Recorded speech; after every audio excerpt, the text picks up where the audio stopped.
بسم اللہ الرحمن الرحیم۔ السلام علیکم دوستو۔ آسٹریلیا میں دکھا اللہ عز و جل کی قدرت کا کرشمہ۔ دوستو، آسٹریلیا میں مسلمانوں کی نماز استسقاء پڑھتے ہی تیز بارش شروع ہو گئی۔ دوستو، یہ نماز استسقاء کیا ہے؟ دوستو، آئیے جانتے ہیں اس ویڈیو کے اندر۔ آسٹریلیا کے اندر کچھ دنوں سے بہت ہی تیز آگ جنگلوں کے اندر لگ رہی تھی۔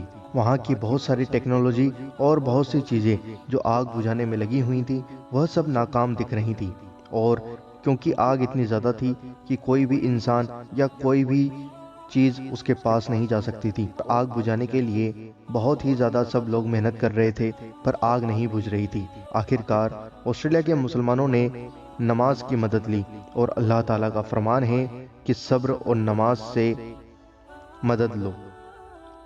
تو آسٹریلیا کے مسلمانوں نے ایسا ہی کرا۔ آسٹریلیا کے مسلمانوں نے نماز استسقاء پڑھی، اور اس نماز کے پڑھتے ہی تیز بارش شروع ہو گئی۔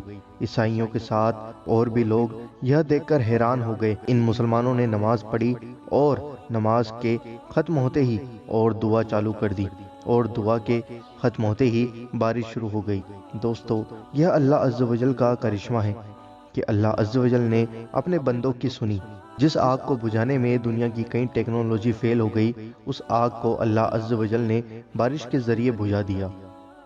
دوستو، یہ ہے نماز کی برکت، اور یہ ہے اسلام کی برکت۔ یہ ہے دنیا کے لیے خدا کا ایک معجزہ کہ کوئی آگ کو نہیں بجھا سکا سوائے اللہ عز و جل کے۔ دوستو، یہ آگ اتنی زیادہ خطرناک تھی کہ اس میں 500 ملین جانور جل کر مر گئے، اور یہ آگ دھیرے دھیرے بڑھتی ہی جا رہی تھی، پر آخر بارش ہو گئی۔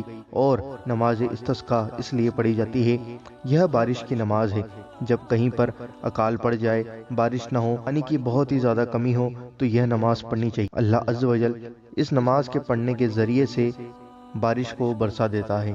دوستو، یہ نماز استسقاء ہے جو بارش کے لیے پڑھی جاتی ہے۔ مجھے امید ہے دوستو، اللہ عز و جل کا یہ معجزہ اور اللہ عز و جل کی قدرت کا یہ کرشمہ آپ کو دیکھ کر بہت ہی زیادہ پسند آیا ہوگا۔ اس ویڈیو کو دل سے لائک کریے، اور آگے ضرور شیئر کریے، اور ہر ایک شخص تک پہنچائیے، تاکہ ان کو پتہ لگے کہ نماز میں کتنی طاقت ہے اور اسلام کے اندر کتنی طاقت ہے۔ جو آگ کسی سے نہ بجھی، وہ آگ اللہ عز و جل نے بارش سے بجھا دی، اور اللہ عز و جل نے اپنے بندوں کی مدد کری۔